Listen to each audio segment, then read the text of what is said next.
programa Estação Saúde está no ar, mais uma semana começando, mais uma vez na sua casa, e quero aproveitar para agradecer a sua audiência e te convidar para assistir o programa Estação Saúde de hoje.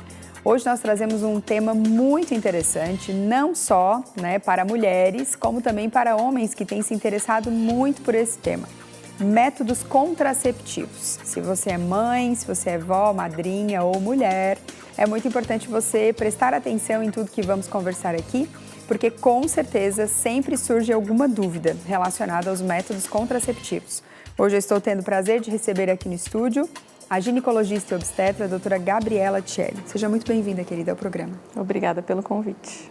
Então, doutora, para a gente começar, hoje, em relação aos métodos contraceptivos, na sua experiência, qual é o mais hoje procurado dos métodos?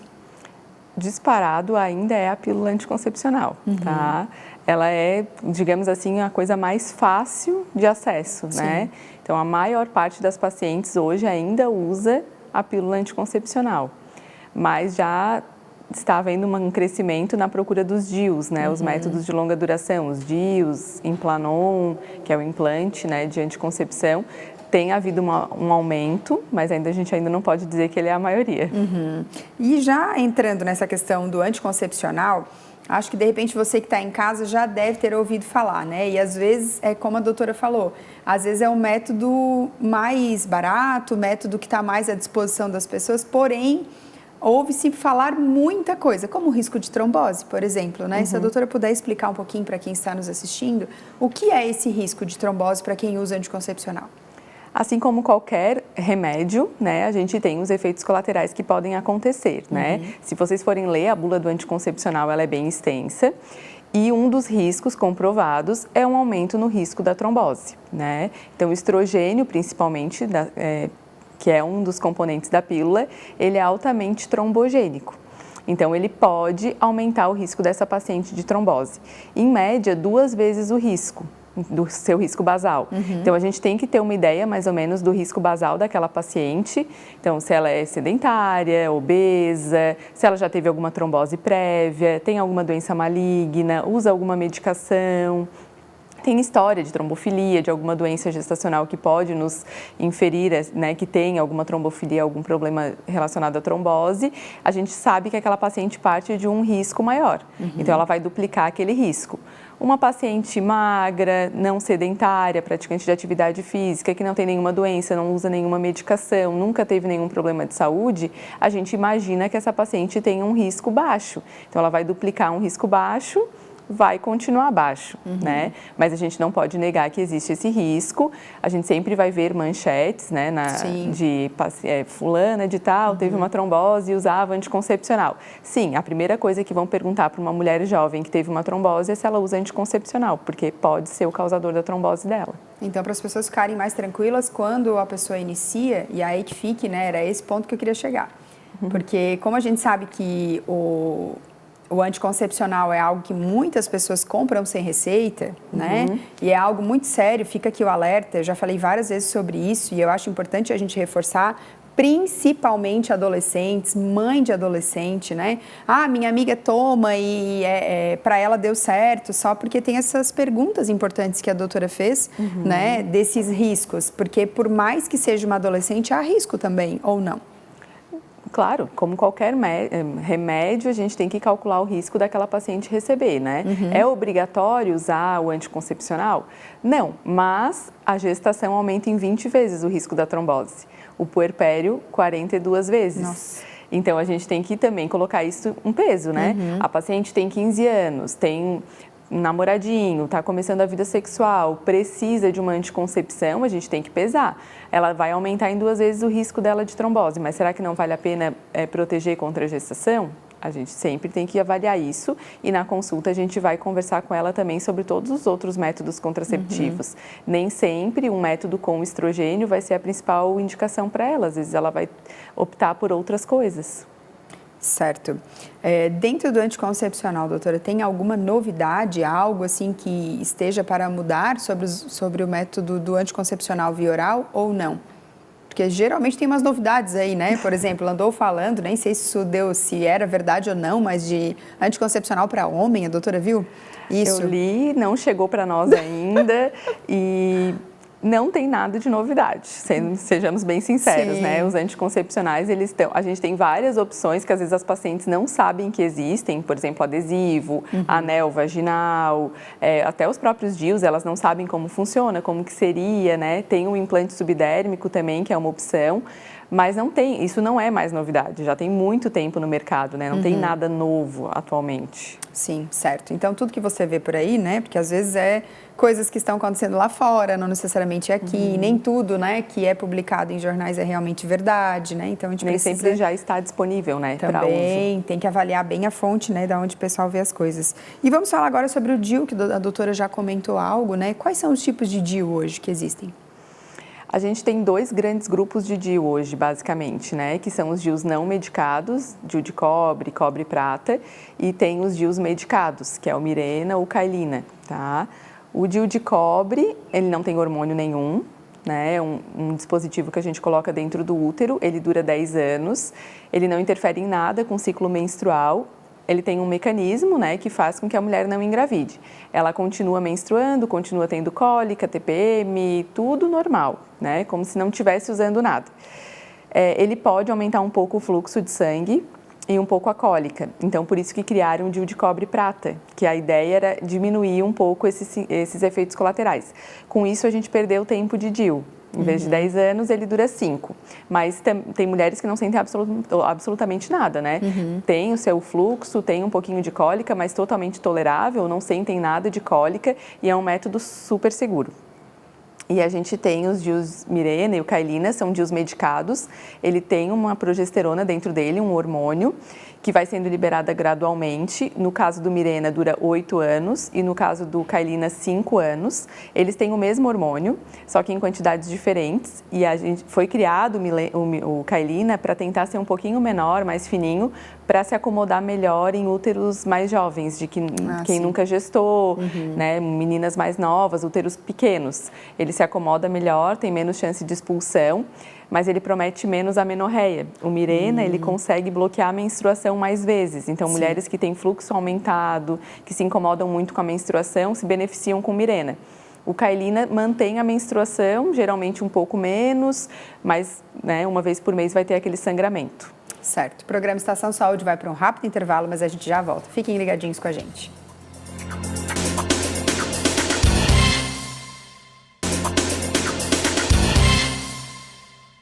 O programa Estação Saúde está de volta, mas antes da gente continuar falando sobre o nosso assunto de hoje, ouviremos uma dica com o nosso querido imaginologista, Dr. Mário Caporal.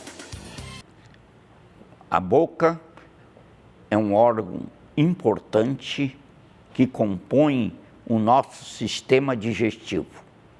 Na boca ocorrem também algumas doenças que podem prejudicar a nossa boa digestão, a nossa boa mastigação. Doenças que começam pelos dentes, depois começam pela saliva, doenças que podem acontecer na língua, na mucosa. E isso é muito importante, então, que a gente tenha noção exata de que certas enfermidades, certas alterações a nível da boca pode prejudicar a nossa boa digestão. Então, temos que ter sempre uma atenção especial com a saúde dos nossos dentes, com a saúde da nossa língua, com a saúde das glândulas salivares, da mucosa bucal. Tudo isso é muito importante através dos hábitos que nós temos, muitas vezes. Cuidado com excesso. O fumo atrapalha muito a saúde bucal, o álcool também. Certas substâncias que contêm componentes aditivos podem prejudicar também a nossa saúde bucal, a nossa saúde dos dentes. Por isso, a boca é um órgão importante na função do aparelho digestivo, porque é o primeiro órgão onde nós recebemos os alimentos que nós vamos digerir. Por isso, cuide bem e faça sempre ou tenha muito cuidado com a sua saúde bucal. E já que estamos falando em saúde, não tem como não lembrar que a Ecoclínica atua no diagnóstico por imagem com excelência aqui na nossa região há mais de 40 anos. Ecoclínica, Centro de Diagnóstico por Imagem. Há 35 anos cuidando da saúde das pessoas de nossa região. Inovação, confiança nos resultados, tecnologia e acessibilidade ao alcance de todos. Atendimento com unidades nas cidades de Tubarão, Capivari de Baixo, Braço do Norte e Jaguaruna. Centro de Imagem referência em saúde para a região. Exames modernos, ultrassonografia, mamografia digital, dessintometria óssea, tomografia computadorizada, radiologia invasiva, raio-x, equipe especializada e humanizada à disposição para atender bem a todos. Agora você encontra a Ecoclínica também nas redes sociais. Ligue e agende seu horário. Para você que de repente ligou a TV agora, nós estamos hoje recebendo aqui no estúdio a ginecologista e obstetra a doutora Gabriela Tielli e nós estamos conversando sobre os métodos contraceptivos. Doutora, nós encerramos o primeiro bloco falando sobre os tipos de DIU. Vamos falar um pouquinho sobre as contraindicações deles. Quem não pode usar o DIU? Geralmente quem tem alguma alteração anatômica no útero, né? Então tem um útero septado, um septo que atrapalha a inserção do DIU, tem algum mioma submucoso, alguma lesão que atrapalha a colocação do DIU, pacientes com história de sangramento indeterminado, que a gente não sabe a causa, daí tem que ser investigado antes de colocar o DIU, ou história de infecção uterina, também é contraindicada a colocação do DIU, né? Então tem que ser avaliada antes. Certo. Doutora, muita gente tem a dúvida, eu acho que a doutora deve receber bastante no consultório, se o DIU é abortivo ou não, né? Que eu acho que muita gente pergunta isso, né? É a clássica. Não, nenhum método contraceptivo é abortivo, tá? Tanto é que agora na mídia a gente vê bastante gente não, né? Senão vai assustar quem usa DIU. Deixa. Mas existem algumas manchetes mostrando bebês com DIU, né? Não, o DIU ele não é abortivo, ele cria um ambiente não propício para a entrada do espermatozoide dentro do útero. Então, se não teve a entrada do espermatozoide, não teve encontro com o óvulo e não teve embrião, tá? Se isso por acaso fugir do controle do DIU, é aí que entra a taxa de falha, que todos os métodos têm. Cada método tem o seu índice, né, de falha, o DIU tem um índice bem baixo, mas ainda assim pode acontecer. Certo. E uma pergunta que eu acho que é bem importante também a gente conversar aqui é sobre as mães de adolescentes que às vezes querem colocar o método contraceptivo já o DIU, só que essa menina ainda não iniciou sua vida sexual. O que nós podemos falar sobre isso? Assim, eu deixo livre no consultório, porque o que eu explico, né? Para a gente colocar o DIU, a gente precisa entrar através da vagina, ponto.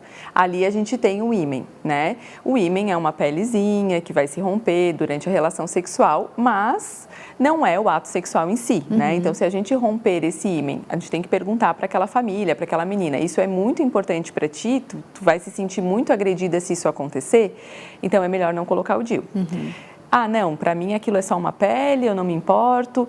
Geralmente eu ofereço a inserção do DIU com sedação, daí nesses casos, né, das meninas, a gente faz uma sedação semelhante a quando vai fazer uma endoscopia. Então a menina dorme, rapidinho a gente coloca o espéculo, insere o DIU e pronto, ela acorda, já está colocado, para não ser um ato traumatizante, né? Mas nesse processo pode acabar rompendo o ímen, sangrar um pouquinho, e aí a gente tem que entender dentro daquela família se aquilo ali é importante ou não. Certo, na verdade acho que muitas adolescentes quando chegam nesse ponto das mães levarem ao consultório para colocarem o DIU, pelo menos o que eu ouço, né? Às vezes já são meninas que usam, por exemplo, o coletor menstrual. Então, já são meninas que já têm o hábito, né? Já é algo natural para elas, já é algo tranquilo. Não é contraindicado, não. Sim. Por exemplo, OB, coletor, sou virgem, quer usar? Pode, né? Porque é mais difícil uma menina virgem querer usar, porque tem que manusear dentro da vagina. Geralmente, elas são um pouco mais acanhadas em relação a isso. Mas não há uma contraindicação médica ao uso por a menina nunca ter tido uma relação sexual. Certo. Hoje, existe um melhor método contraceptivo, se a gente fosse escolher dentre todos esses que existem? Não. Como é que a gente pode dizer assim? Cada método é único para determinada paciente. A gente não pode dizer que eu, Gabriela, gosto de tal método, então esse vai ser melhor para todas as minhas pacientes. Não tem como eu dizer isso. O que a gente pode dizer? O que você está esperando do método? Não engravidar? Então a gente vai ver a taxa de falha de cada método. Qual que tem a menor taxa de falha? É o Implanon, né? Menos que a laqueadura e a vasectomia. Esse é o melhor contraceptivo do ponto de vista de contracepção. Ele é o melhor do ponto de vista de sangramento, de controle? Não. Né? Ele é o melhor método em termos de tempo. Eu quero colocar alguma coisa e esquecer, nunca mais me lembrar dele, né? Ou a cada 8 anos. Então, ele não é o melhor, porque a cada 3 anos tem que trocar.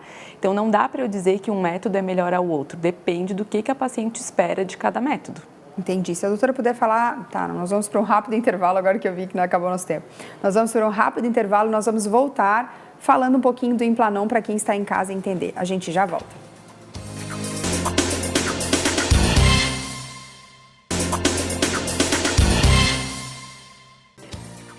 O programa Estação Saúde está de volta. Hoje nós estamos conversando sobre métodos contraceptivos e eu estou recebendo a ginecologista e obstetra, a doutora Gabriela Thiele.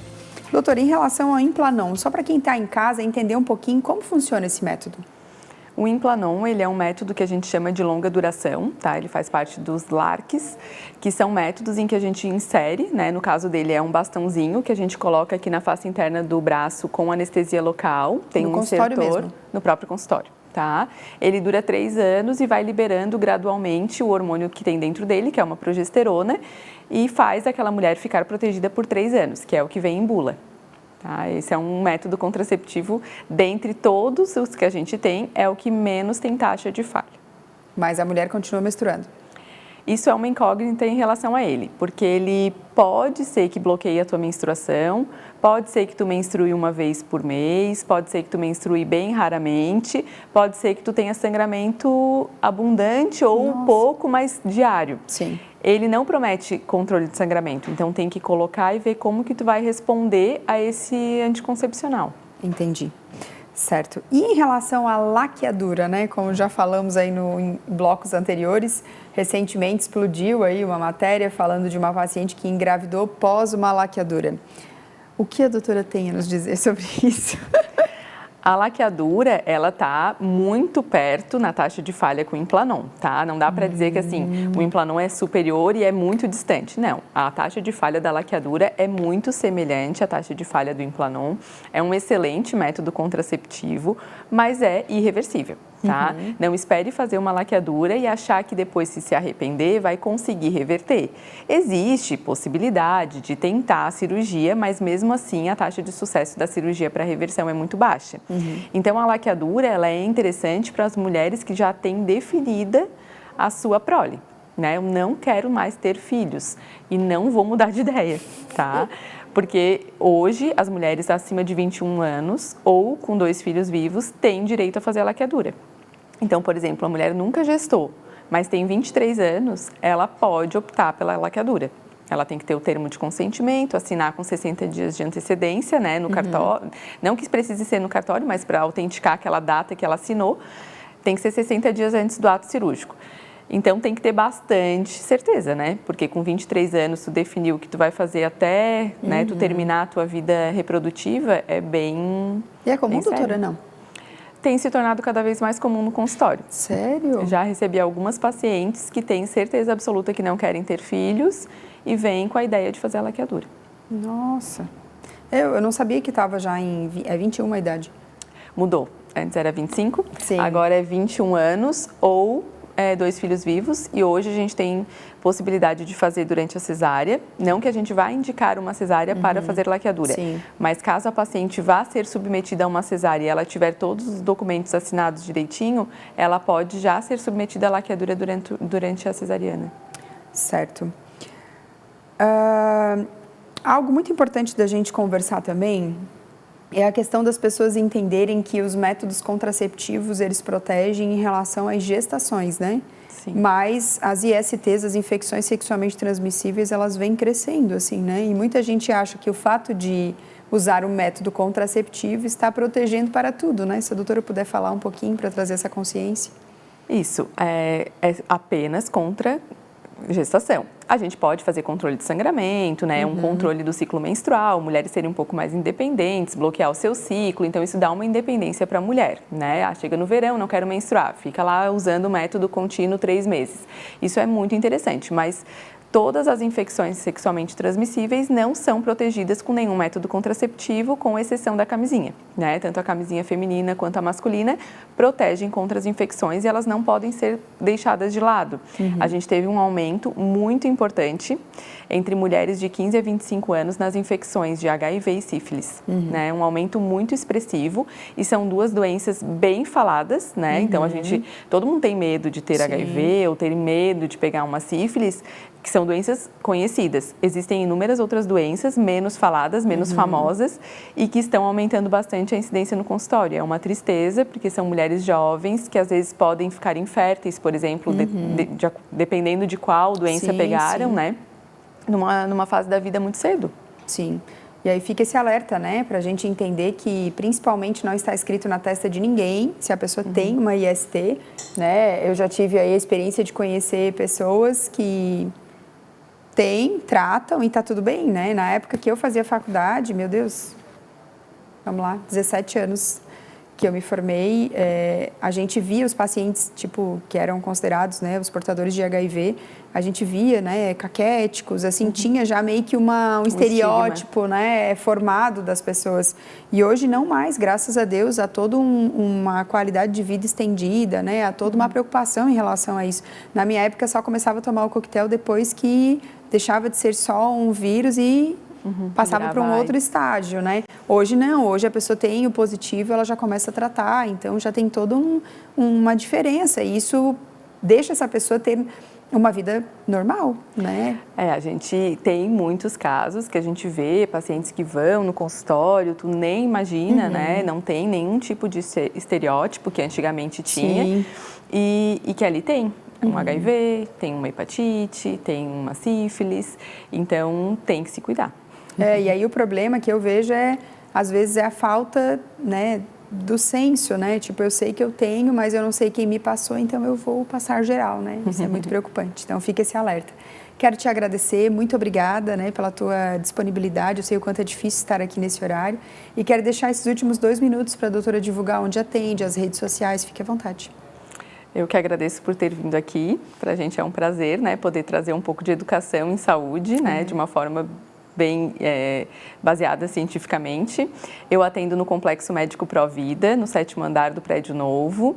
Eu tenho um Instagram, Gabriela Celli, quem quiser pode me seguir lá também. Muito bom. E a doutora também faz plantão, né, para as mãezinhas aí que às vezes ficam, né, ansiosas, nervosas com esse momento. Fique tranquila que sempre vai ter um bom profissional, né, lá lhe esperando. Muito obrigada mais uma vez. O programa Estação Saúde de hoje encerra aqui. Muito obrigada pela sua companhia, pela sua audiência e até semana que vem.